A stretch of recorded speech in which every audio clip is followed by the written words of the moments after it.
So first of all, I want to thank you for this opportunity. Let me just explain to you that this class or this course that I'm interviewing you for is on strategic leadership and strategic planning. Okay, so this is a part of a Master's in Public Administration course. Okay, and I selected Ocean Harbor House because number one, Ocean Harbor House is doing very important work. Thank you. It's extremely important. I don't even know if Ocean County realizes how important Ocean Harbor House is. Does anyone else hear this interview or just you? Just me Okay. and my professor. Okay. Yeah. Okay. Yeah, okay. So Ocean Harbor House mission is to help vulnerable youth and families build successful futures by providing shelter, support, and services. How important is the mission statement to the overall core of Ocean Harbor House? The mission statement is extremely important because everything stems from that. Our messaging, how we measure what we do, the outcomes, the outputs, all of that comes from that clarity in the mission statement. Mm-hmm. Okay. So right now you're servicing youth between the ages of 16 to 21 in a 12-bed facility. Is this house going in a direction of the strategic planning? So the answer is we're creating a new strategic plan in 2025 because we have decided to parlay our shelter that we had for 38 years to another organization better equipped to run that program. Okay. So now our focus is going to be much more laser focused on this age group, and our previous strategic plan covered multiple programs on multiple age groups. So the new strategic plan will have some of the same elements in it, but will have much more focus on how the agency can be a key partner with that population. Okay. So now you're going through a new process Yes. of strategic planning. How are you working out your step-by-step analysis? So we have a mission statement and a vision statement from the past, which are still mostly relevant. Yes. So I don't think there will be any wordsmithing. Or typically in strategic planning process, you start with your mission statement and your vision statement, but I don't think that's going to be a focus. I think they're good enough that they can be, maybe we don't use the word family anymore. Okay. All right. But the rest of it, shelter, support, and services is the same. Such So now we created in the past, tell me if this is not working for you, what this I'm is saying. perfect. In the past, we had a strategic plan that had 5 pillars. So it was board governance, finance and fundraising, human resources, programmatic development, and marketing. So we're going to keep probably those 5 pillars, and then we had an overall arching strategy in each of those pillars. Again, I don't think that infrastructure of the strategic plan is really going to change too much because you still need all of that. You need board development, you need financial development, you need marketing, you need programmatic development, and you need governance. Right. So the highest level of the strategic planning process will remain. What will change is the goals underneath of each of those pillars. So in the past for the programmatic development pillar, we were looking at multiple programs. Now we're going to look at how we can increase the effectiveness of this one program. For board development, the goals are pretty much the same. We're going to look for people that can open doors for us, that have name recognition, that can make connections. We still need that. Right. In the past, we've looked for board members who are interested in helping younger children because we serve that through our other program. Now we're going to look for folks that are really about adolescents and young people. Right. So, I mean, the strategies are really the same, it's just tweaking it a little bit. So you're looking to add to your board. Yes. Okay. And how broad would your board be? Well, right now we have 10 board members. Okay. We're able to have 18 board members. So we are looking to fill those additional 8 seats with strategic positions. We have we have finance people, a lot of finance people now. In the Mhm. past, we didn't have a lot of finance people, so we don't need that. We need an attorney. We need someone that has experience in high schools, because this is the population that we're serving, or at the college level, or this age, or foster care. Mm-hmm. So we need additional marketing people on the board to help us craft a new message, since we're in a new era of work. But mostly we need board members that have name recognition and can open doors. Yeah. With that, I'll get back to that recognition in a moment. Okay. But that's great. You gave me a lot of great information that I could use. But the success of Ocean Harbor House is really based on deliverables. Yes. And so, can you speak to the extent of the organization's alignment with compliance in these key deliverables and mandates? That's a very good question. Oh, So when you say deliverables, what do you mean by that exactly? well, I know you have grant deliverables. Mm-hmm. I know you have mandates by state and federal agencies. Mm-hmm. So just specifically those two, because Yeah. they really are the overwhelming. Right. Well, so we were just talking about this actually in the previous meeting around our grants. We have a logic model, that's actually this document here, Okay. that specifies what the outcomes we're going to provide are. Some of them are mandated by the federal government.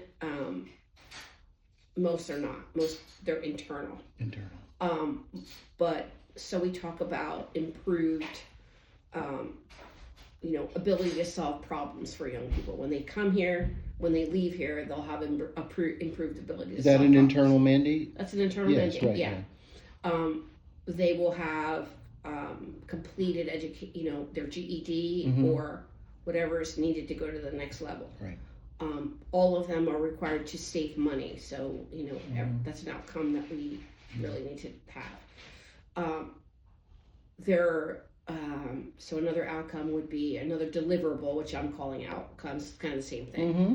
A deliverable would be that they are connected to a housing option when they leave here. Right. A pipeline of Right. smooth transition. Smooth transition. That's great. Right. So we have what's called a positive discharge or a negative discharge. So that's a deliverable. A positive discharge would be that they found their own apartment, or they found a place to live with a friend, or they got back with a family member, but they're in the next place in terms of housing. Right. Yeah. So all of those things that we measure are key to telling the story to donors. Everyone wants to know. Okay, so we're funding you. What is that money where is that money going? Right. And how do we measure that? That's good. Okay. So we have a pre-survey and a post-survey, Yes. which the pre-survey establishes the baseline for those deliverables, and then the post-survey measures the change. Okay. Awesome. Thank you. What challenges do you currently face with meeting your mandates, your informal, as you would call your in-house mandates, and then your other mandates outside?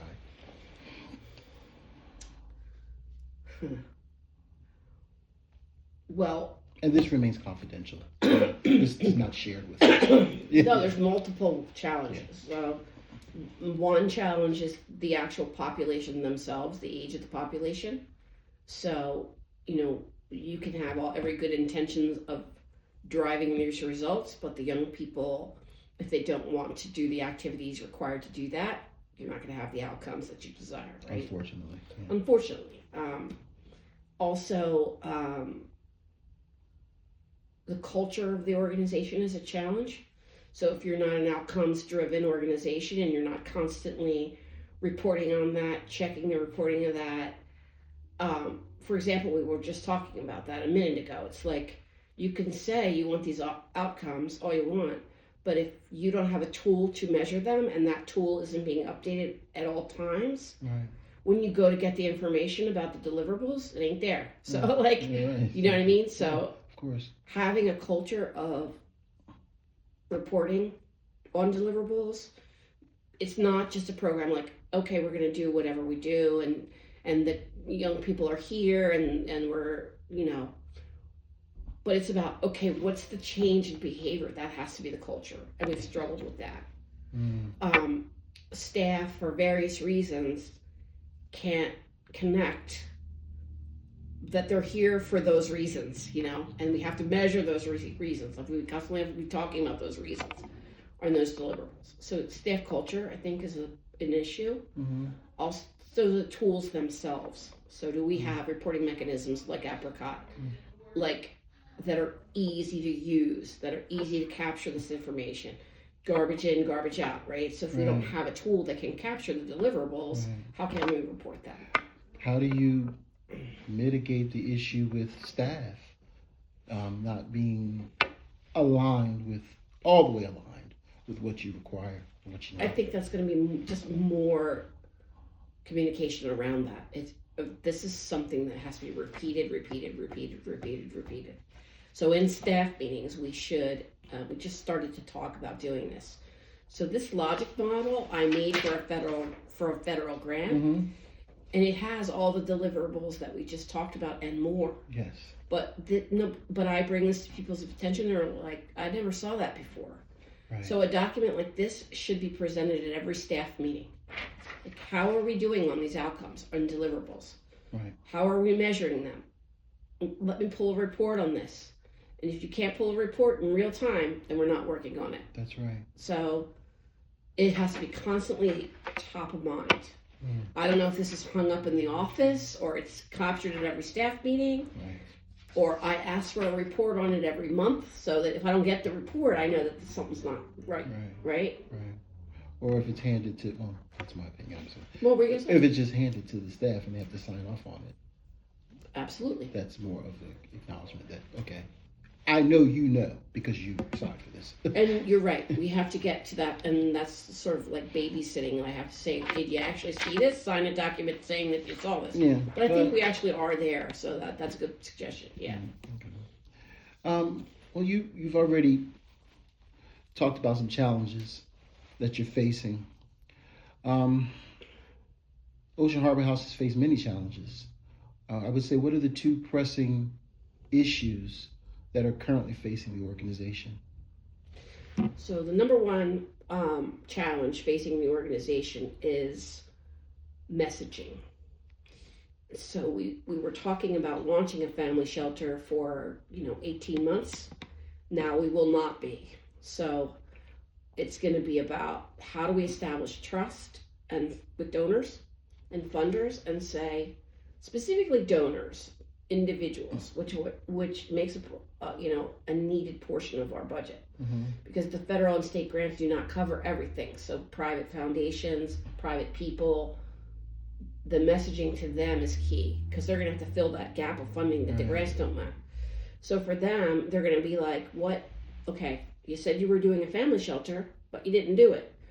So, and even though there are specific reasons why that couldn't happen, people don't know those reasons. So they're going to be like, well, what would make me invest my money in an organization that just was not able to deliver on something they said they were going to deliver on?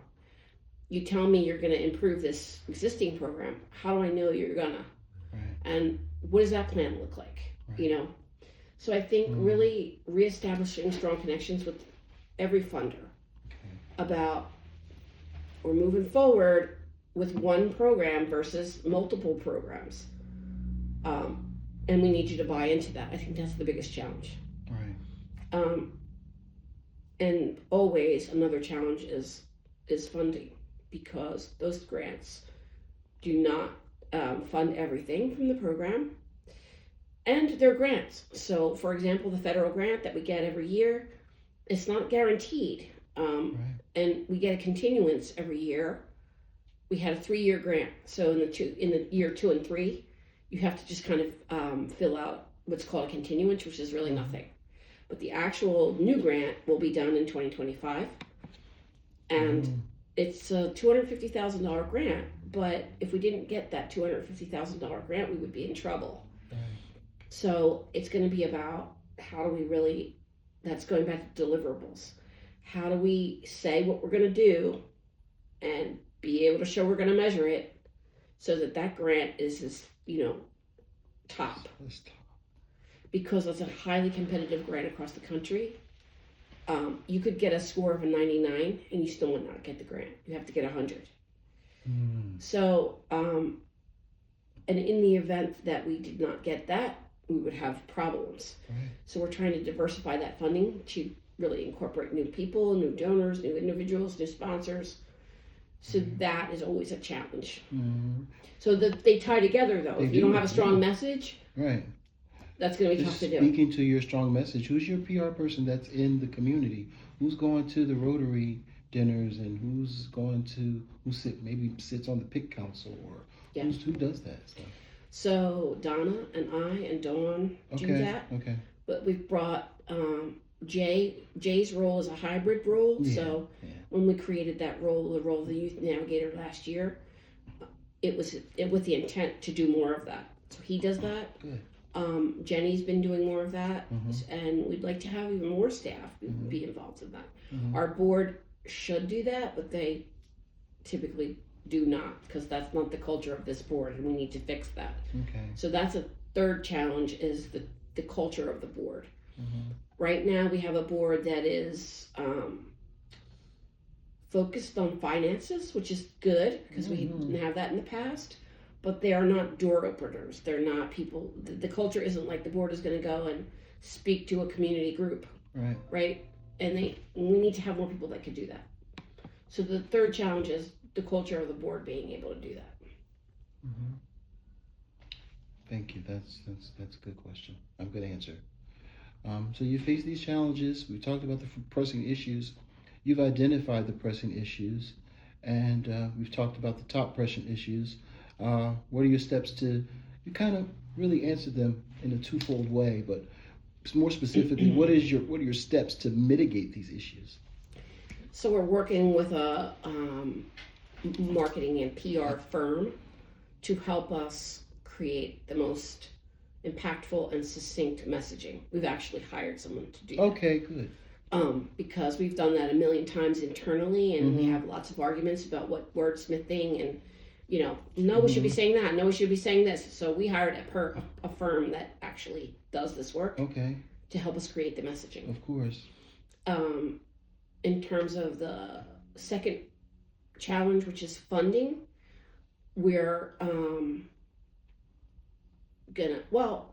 my role as the executive director is going to be much more about fundraising in this it's supposed to be anyway, but last year when we were trying to launch the family shelter, I got stuck in all of that zoning board stuff Yes, and all that. Right.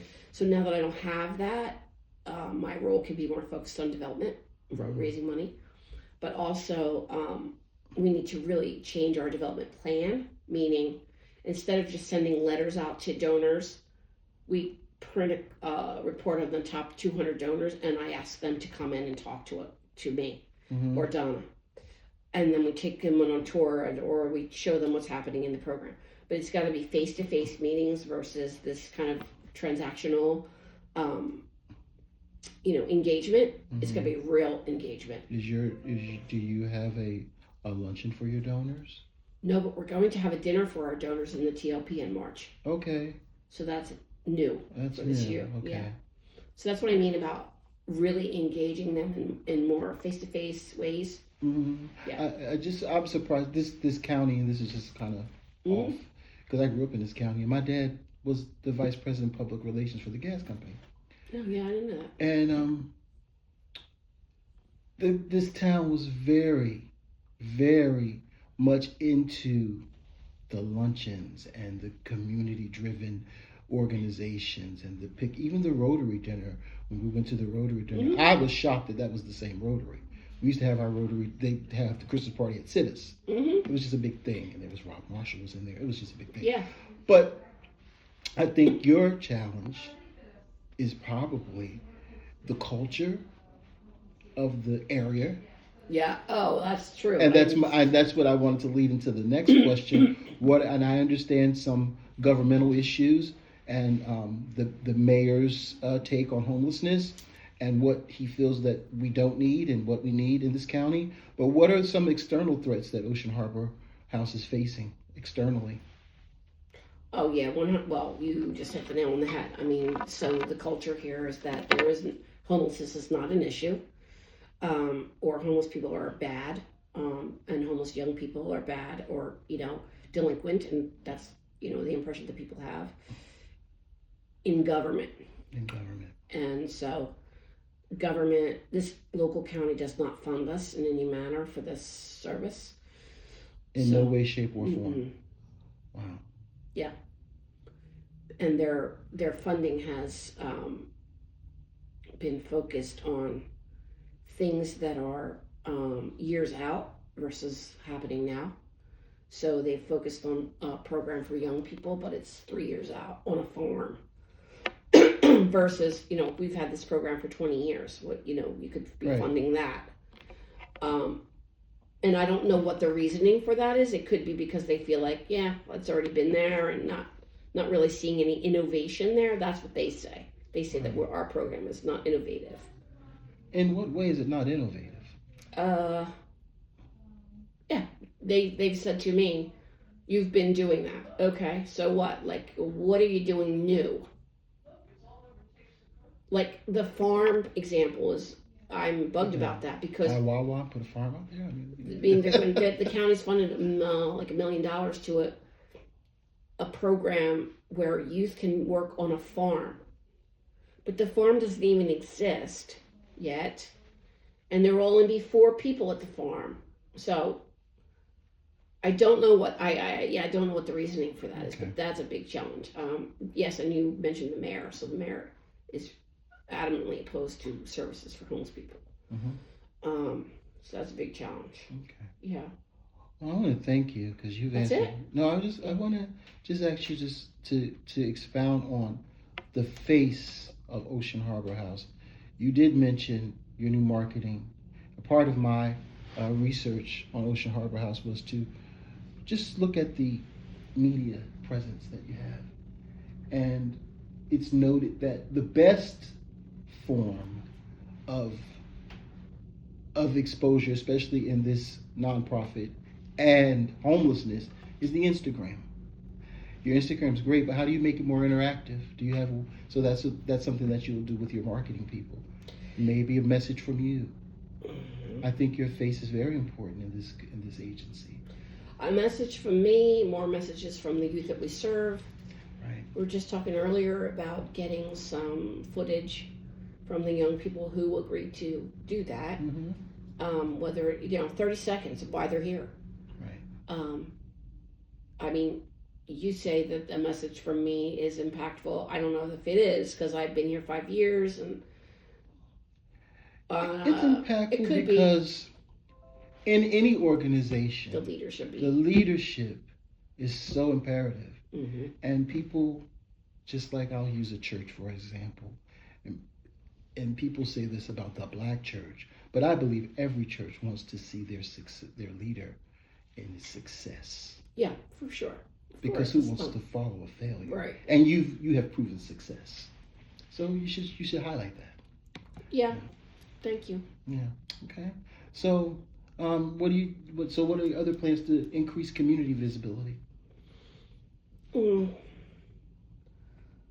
I think that what you just said, so I don't want to do more little, this sounds bad, but I don't want to do more little engagements where we're out.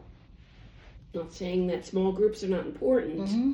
but do we have a staff of 2 people doing development? So I don't know that I want to do more little type tabling experiences and stuff like that. I think to your point, need to be out to more places where there are people that are listening and can make change. And so our message, again, has to be crystal clear. Doesn't matter if it's me saying it or someone saying it. It's like, what's the message for this year, So that messaging strategy is key. Right. Nailing that down. Because we've been all over the place, Well, we're doing this, and then we're going to launch a family shelter, and we have some outcomes, but we don't really know how to talk about them. So tying all that up is like we have to get better at knowing what deliverables we want to talk about, how we measure them, how we package it up to tell people what they were doing. I think the sell of that home is a blessing in disguise. It allows you to focus solely on one particular program and grow it. I think you're right about that. I think it was I know it was traumatic for me Of course, to because come you to put that so much place. work in it. I put my blood, sweat, and tears into Right. that. And so for a while it was traumatizing to me to have do that. But I'm past that now. Mm-hmm. And the wound of that is healing. That's right. And now I'm like, okay, we need to really be the leader in the space for youth. Mm-hmm. So I'll just say the strategic planning is important, but it ain't. I'm just using idiomatic jargon. It's nothing without good ideas. It's nothing without good ideas. It's nothing without good ideas by the key. And you have good ideas. Thank you. Yeah, these are all good ideas. But it's also about the ability to operationalize your ideas. Because I've made many, many strategic plans over the years, Mm-hmm. and many of them have sat on the shelf because you don't say, all right, how do we make this work? Like, Right. who's going to own it? Mm-hmm. By when? What does that look like? Because you can say, well, I want to have a better messaging strategy, but until you say by February 1st, I'm going to have a clear message by meeting with our new people and eliminating all the stuff that we don't want to, you know what I mean? Like, Mm-hmm. there has to be, someone has to be the owner, and there has to be benchmarks in a Mhm. time frame, smart goals, Mhm. right? And ultimately, the goal is, the vision is those kids. Of course. Ultimately, the goal is that the people that we serve are moving to independence Mhm. and have a better life, Mm-hmm. and that we can serve more people, right? Mhm. So in this case, I just want to say, for the record, that the stakeholders are the youth. The stakeholders are also the donors. And the stakeholders is the community, Right, the community within itself. right. So it's supposed to be 30 minutes. It's been 26. Thank you so much. Okay, do you need This- more? No, I mean, if you have anything else to add, I would, anything else to add? No. I think that any advice I would give somebody about strategic planning, and this is what I said to our board, Mm-hmm. because I just said that we're going to do a new one in 25, Mm-hmm. is we do not want to get hung up on wordsmithing and overthinking. Mm-hmm. Yes, we want to be able to have some brainstorming experiences, but we need to be, strategic planning sessions need to be focused and time limited. Awesome. Thank you so much.